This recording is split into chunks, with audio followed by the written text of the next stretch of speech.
কেমন আছেন বন্ধুরা? আশা করি সবাই ভালো আছেন। আমিও খুব ভালো আছি। তো আজকে চলে আসলাম এন্ট্রি লেভেলের একটা ব্র্যান্ডের মডেলের স্মার্টফোন নিয়ে রিভিউ করব। সেটা হচ্ছে, আমি কিন্তু এর আগেও বলেছিলাম ধারাবাহিকভাবে কয়েকটা এন্ট্রি লেভেল বাজেটের ফোন নিয়ে রিভিউ করব। তো আজকে আমি কথা বলবো বেনকিউকে নিয়ে। বেনকিউ কিন্তু বাংলাদেশে এন্ট্রি লেভেলের মার্কেটটা নিয়ে কাজ করতেছে এবং তারা কিন্তু খুব ভালো করতেছে। বেনকিউর ফোন কিন্তু মানুষ অনেক পছন্দ করতেছে।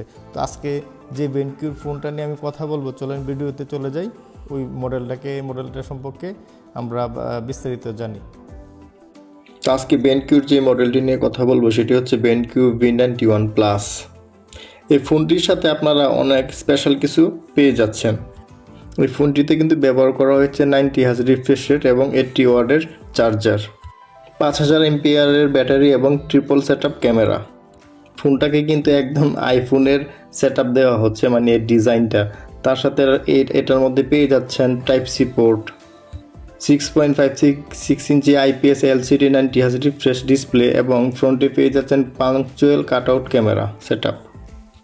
ফোনটি কিন্তু আসলে অনেক সুন্দর, অনেক স্টাইলিস্ট এবং খুবই গ্লোসি। ফোনটি হাতে নিলে খুবই হালকা পাতলা মনে হবে আপনার।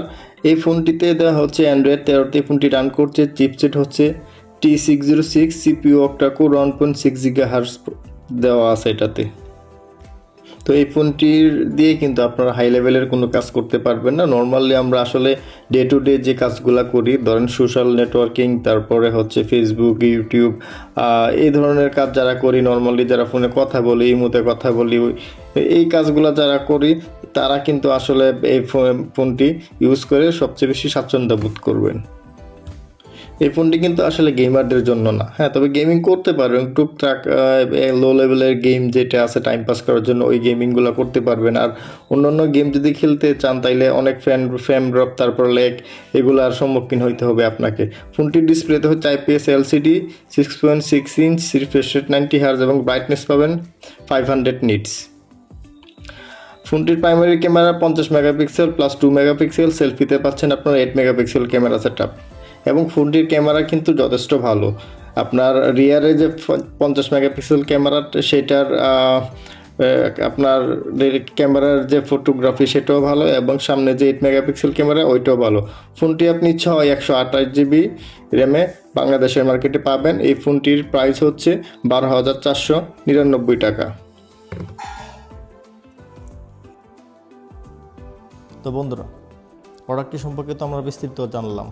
তো এখন কাজ হচ্ছে আপনারা চুজ করবেন আসলে এই কনফিগারেশন এবং এই বাজেটের এই ফোনটি আপনাদের আসলে প্রযোজ্য কিনা, বা আপনার চাহিদা এই ফোনটা মিটাইতে পারবে কিনা। আমার কাজ হচ্ছে ফোন সম্পর্কে আমি যতটুকু জানি আপনাদেরকে ওই ধারণাটা দিয়ে দেওয়া, যাতে আপনারা মার্কেটে গিয়ে খুব সহজে আপনার পছন্দের ফোনটি চুজ করতে পারেন। আর পরিশেষে বলতে চাই, আমার ভিডিওগুলো আপনাদের কেমন লাগে সেটা কমেন্টসের মাধ্যমে অবশ্যই জানাবেন, কারণ আপনাদের কমেন্টস আমার জন্য অনেক গুরুত্বপূর্ণ। কারণ আমি নতুন, আমার অনেক ভুলভ্রান্তি আছে। তো আপনারা যদি কমেন্টসের মাধ্যমে আমাকে ওই ভুলগুলো ধরাইয়া দেন, তাইলে আমি ইন ফিউচারে আরও ভালো করতে পারবো। ধন্যবাদ সবাইকে।